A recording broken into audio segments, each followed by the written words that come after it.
Hello friends, मैं हूं विनायक और आप लोग देख रहे हैं A1 पाई क्लासेस।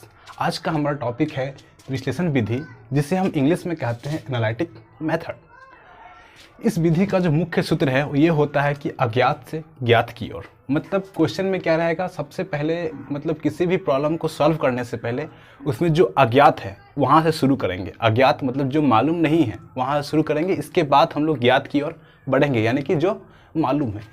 इस विधि से जब हम लोग कोई समस्या का समाधान करते हैं यानी कि हल खोजते हैं, तो क्या करते हैं, हम लोग समस्या को छोटे छोटे भागों में तोड़ देते हैं। इससे क्या होता है कि किसी भी समस्या को हल करने में सुविधा होती है हमें। तो चलिए इस नियम को हम लोग एक विधि द्वारा एक एग्जाम्पल द्वारा समझते हैं। एक एग्जाम्पल क्या है, पहला एग्जाम्पल ये है कि सिद्ध करो कि समांतर इसमें समांतर में यहाँ पे ऐसे होगा, समांतर चतुर्भुज के विकर्ण एक दूसरे को समद्विभाजित करते हैं। मतलब सिद्ध करना है हमको कि किसी भी समांतर चतुर्भुज के विकर्ण क्या करेगा, एक दूसरे को समद्विभाजित करेगा। तो सबसे पहले विद्यार्थी से ये पूछना है हमें, पहला क्वेश्चन हमारा विद्यार्थी से ये रहेगा, इसमें विद्यार्थी क्रियाशील हो जाएगा, एक्टिव रहेगा इस विधि में जब विद्यार्थी पढ़ेगा, क्योंकि विद्यार्थी से हम लोग प्रश्न करते हैं और विद्यार्थी उस प्रश्न का आंसर यानी कि हल खोजने का प्रयत्न करते हैं, प्रयास करते हैं। तो चलिए देखते हैं। तो सबसे पहले पूछेंगे विद्यार्थी से, ये बताओ कि विकर्ण एक दूसरे को समद्विभाजित करते हैं, इसका अर्थ क्या हुआ। इसका अर्थ क्या हुआ, तो कुछ विद्यार्थी हो सकता है बता पाए, कुछ नहीं बता पाए। पहला हम लोग अर्थ पूछेंगे। तो सबसे पहले हम लोग यहाँ एक समांतर चतुर्भुज ले लेते हैं।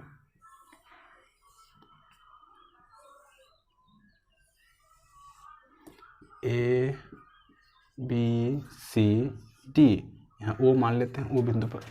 तो विद्यार्थी से अर्थ पूछेंगे। विद्यार्थी हो सकता है बताए कि यहाँ पे जब विकर्ण एक दूसरे को समद्विभाजित, मतलब विकर्ण एक दूसरे को बराबर भागों में बांटता है। चलिए देखते हैं, यानी कि क्या हो जाएगा, OA इक्वल टू OC। हम लोग को इसका अर्थ ये हो जाएगा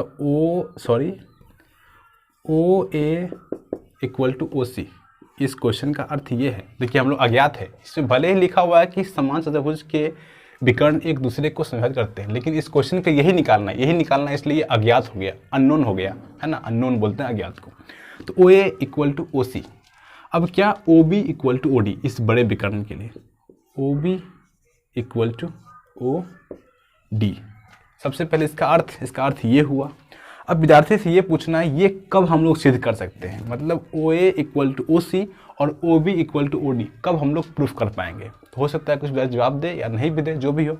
इसका जो तीसरा है, मतलब जो तीसरा पॉइंट है वो ये है कि जब ये त्रिभुज और ये त्रिभुज सर्वांगसम प्रूफ हो जाएगा, तब हम लोग बोलेंगे क्या, कि ये भुजा और ये भुजा बराबर हुआ। मतलब हम लोग त्रिभुज AOB क्या प्रूफ करेंगे, हम लोग त्रिभुज AOB सर्वांगसम त्रिभुज COD। अगर आपको सर्वांगसम का अर्थ या फिर नहीं जानते हो इसके बारे में, तो ये 9th की ज्योमेट्री के प्रेम में पढ़ना है, पहले आप वहाँ से इसका ज्ञान प्राप्त कर ले सर्वांगसम का।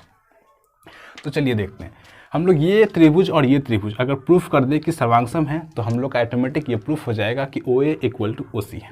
या फिर हम लोग ये त्रिभुज भी प्रूफ कर दे, तो भी हम ये हो जाएगा क्या कि ये त्रिभुज और ये त्रिभुज भी प्रूफ कर दे, तो क्या हो जाएगा, सर्वांगसम, यानी कि AOD ये सर्वांगसम अगर हम प्रूफ कर दे BOC, इस दोनों में से कोई एक, या तो ये और माने दोनों में से कोई एक प्रूफ कर दे कि सर्वांगसम है, तो automatic OB equal to OD और या OA equal to OC proof हो जाएगा, क्योंकि इस त्रिभुज में भी OA है और OD है, इस त्रिभुज में OC और OB है। ऐसे भी लेंगे फिर ही बात बराबर होगा, यानी इस दोनों में से कोई एक, ये दोनों सर्वांगसम प्रूफ कर दें या फिर ये दोनों सर्वांगसम प्रूफ कर दें। तो चलिए ये विद्यार्थी बता देगा। फिर तीसरा पॉइंट है, ये सर्वांगसम कब होगा, ये सर्वांगसम कब होगा। चौथा पॉइंट विद्यार्थी से पूछेंगे हम, देखिए समस्या क्या कर, छोटे छोटे भागों में तोड़ रहे हैं, छोटे छोटे भागों में तोड़ रहे हैं समस्या को। तो दूसरा क्या पूछेंगे हम कि सर्वांगसम कब प्रूफ होगा। तो सर्वांगसम के बहुत सारे नियम होते हैं, इस नियम को मैं यहाँ बताता हूँ। नियम होता है बहुत सारा, SAS या SSS ASA, है ना, ये सब नियम होता है। अगर इस तीनों में से कोई एक नियम मिल जाएगा तो दोनों त्रिभुज क्या हो जाएगा, सर्वांगसम हो जाएगा। तो हम लोग यहाँ दे सकते हैं कि ये B और CD दोनों क्या है, बराबर है। तो ये कोण बराबर ये कोण हो जाएगा, एकांतर कोण बोलते हैं इसको इंग्लिश में, ये कोण और ये कोण बराबर होगा। इसमें ये भुजा और ये भुजा दोनों क्या है, बराबर है। तो यहाँ पे हम लोग को ये नियम काम करेगा, ASA, दोनों त्रिभुज सर्वांगसम प्रूफ हो जाएगा। तो यहाँ पे क्या नियम काम करेगा, हम लोग को ASA स्थिरांक से नियम काम करेगा,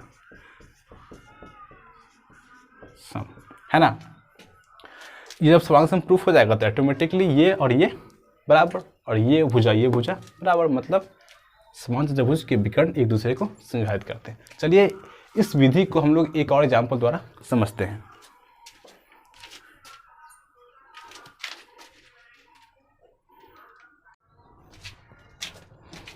चलिए दोस्तों, अब हम लोग दूसरे उदाहरण द्वारा समझते हैं। देखिए इसमें क्या है, एक 7 सेमी त्रिज्या वाले वृत्त की परिधि के चारों ओर तार लगाने का व्यय माने खर्च क्या होगा यदि तार 1 रुपये प्रति मीटर हो। मतलब ये कि इस क्वेश्चन में एक वृत्त है, क्या है, एक वृत्त ऐसा, ठीक है, एक वृत्त है, इसको चारों ओर तार से घेरना है, चारों ओर तार से घेरना है, और उस तार से जो घेरेगा तो उसमें कितना खर्च आएगा यदि 1 मीटर तार की लंबाई का दाम क्या हो, 1 रुपये हो। यहाँ लिखा हुआ ना कि 1 मीटर प्रति रुपये, सॉरी 1 रुपये प्रति मीटर, मतलब 1 मीटर तार का कीमत 1 रुपये। तो सबसे पहले हमें क्या ज्ञात करना, पहला पॉइंट यहाँ गौर कीजिए, ठीक है। समस्या को छोटे छोटे भागों में तोड़ेंगे, और अननोन, अननोन मतलब क्या, इसको घेरना है, तो ये अननोन ही है ना हमारे लिए, मतलब खर्च क्या है, अननोन है। तो खर्च कब निकलेगा, हमारा खर्च कब निकलेगा, ये पहले हमें ध्यान रखना है। ये अननोन है, खर्च कब निकलेगा, ज्ञात नहीं है हमें, यानी कि अज्ञात है। क्या है ये, अज्ञात है। तो खर्च कब निकलेगा, जब हमें ये पता हो कि यहाँ से यहाँ तार घेरने में कितना तार लगेगा, तार कितना लगेगा, तब खर्च निकलेगा। खर्च मतलब सॉरी कब निकलेगा, ठीक। तो खर्च कब निकलेगा, जब ये पता हो जाए कि हमें तार कितना तार लगेगा यहाँ से यहाँ तक, है ना। तो यहाँ से यहाँ तक तार कितना लगेगा, यानी तार की कुल लंबाई, तार की लंबाई।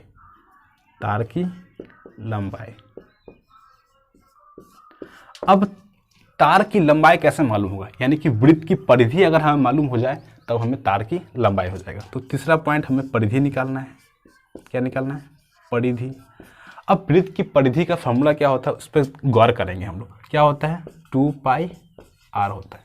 तो यहाँ से 2 का मान पता है, पाई का मान 22/7 है ना, और r यानी कि त्रिज्या भी हमें दिया हुआ है, कितना, 7 सेमी, यानी कि हम वृत्त की परिधि निकाल सकते हैं। अब हम लोग यहाँ से वृत्त की परिधि निकाल लेंगे, जो वृत्त का परिधि होगा वही तार की लंबाई होगा। फिर तार का लंबाई निकलने के बाद हम लोग कितना खर्च होगा तार का ऑटोमेटिक निकाल लेंगे। देखो तो क्या किया हम लोग, समस्या को छोटे छोटे भागों में तोड़े, फिर जाके हम लोग पता कर लिए कि समस्या किसी भी क्वेश्चन का सोल्यूशन क्या होगा। अब हम लोग विश्लेषण विधि के कुछ गुण और कुछ दोष है जिस पर हम लोग अब डिस्कस करेंगे। चलिए दोस्तों, अब हम लोग डिस्कस करते हैं विश्लेषण विधि के गुण और दोष के बारे में। मतलब विश्लेषण विधि से हमें क्या फ़ायदे हैं और क्या नुकसान है उसके बारे में हम लोग चर्चा करेंगे।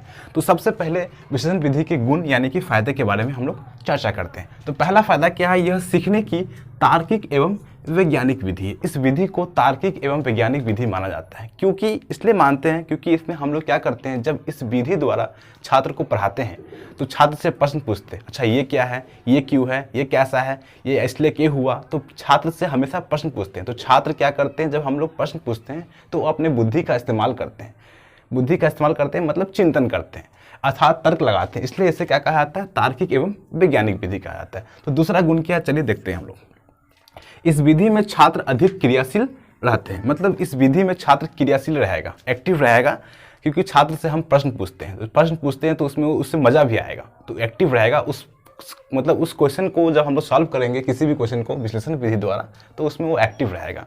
तीसरा गुण क्या, चलिए देखते हैं हम लोग। इस विधि द्वारा सीखा ज्ञान अस्थायी होता है। जब हम लोग इस विधि द्वारा छात्र को किसी भी विषय को या फिर किसी भी प्रॉब्लम को पढ़ाते हैं तो उस समय जो भी ज्ञान सीखता है वो अस्थायी होता है। अस्थायी मतलब कि परमानेंट रहेगा, है ना, वो ज्ञान अधिक समय तक उसके मस्तिष्क में रहेगा। इसलिए ये एक अच्छा विधि भी माना जाता है। अब हम लोग इसके दोष के बारे में पढ़ेंगे, यानी कि इसका नुकसान क्या है। चलिए देखते हैं। पहला क्या है, विश्लेषण विधि एक कठिन प्रक्रिया। हाँ, विश्लेषण विधि एक बहुत ही कठिन प्रक्रिया है, बहुत ही डिफ़िकल्ट प्रोसेस है ये, क्योंकि इस विधि द्वारा हम लोग छात्र से प्रश्न पूछते हैं, छात्र क्वेश्चन का आंसर खोजते हैं। हो सकता है कि छात्र को आंसर भी ना मिले तो उसमें समय भी अधिक लगेगा, काफ़ी कठिन है। हमेशा क्वेश्चन शिक्षक जो है छात्र से क्वेश्चन पूछते रहते हैं, इसलिए एक कठिन प्रक्रिया है, ये डिफ़िकल्ट प्रोसेस है। दूसरे गुण की तरफ चलते हैं हम लोग। देखिए दूसरा गुण क्या है, इस विधि में शक्ति एवं समय दोनों ही अधिक लगते हैं। इस विधि में शक्ति यानी कि पावर हमारा जो है अधिक लगेगा और समय भी अधिक लगेगा। पावर क्यों अधिक लगेगा? क्योंकि छात्र से फिर वही बात क्वेश्चन पूछना है हमेशा। क्वेश्चन पूछेंगे तो उसको दिमाग लगेगा, उसको अपना पावर देना पड़ेगा, तभी जाके वो क्वेश्चन का आंसर खोज सकते हैं। और समय अधिक लगेगा, समय अधिक लगेगा तो क्या होगा, हम लोग इस विधि द्वारा क्या कर सकते हैं, हम लोगों को जो सिलेबस है वो कंप्लीट नहीं हो पाएगा, है ना। इसलिए इस विधि भी थोड़ा सा मतलब इस विधि का ये दोष हुआ है ना, एक नुकसान हुआ इस विधि से। दूसरा क्या है, यह एक अपूर्ण विधि है। यह एक क्या है, अपूर्ण विधि है। इस विधि को इनकम्प्लीट मेथड कहा जाता है, क्योंकि इस विधि द्वारा हम लोग सारे विषय को नहीं पढ़ा सकते और सारे छात्र पर अप्लाई भी नहीं कर सकते। ये बड़े बच्चों के लिए ही अधिक लाभदायक होता है, लेकिन छोटे बच्चों के लिए ये लाभदायक नहीं है, इसलिए इसे कठिन प्रक्रिया भी माना जाता है। उम्मीद करता हूं कि आप लोगों को ये वीडियो पसंद आया होगा। मैं मिलता हूं आप लोगों से नेक्स्ट वीडियो में, तब तक के लिए जय हिंद, जय भारत।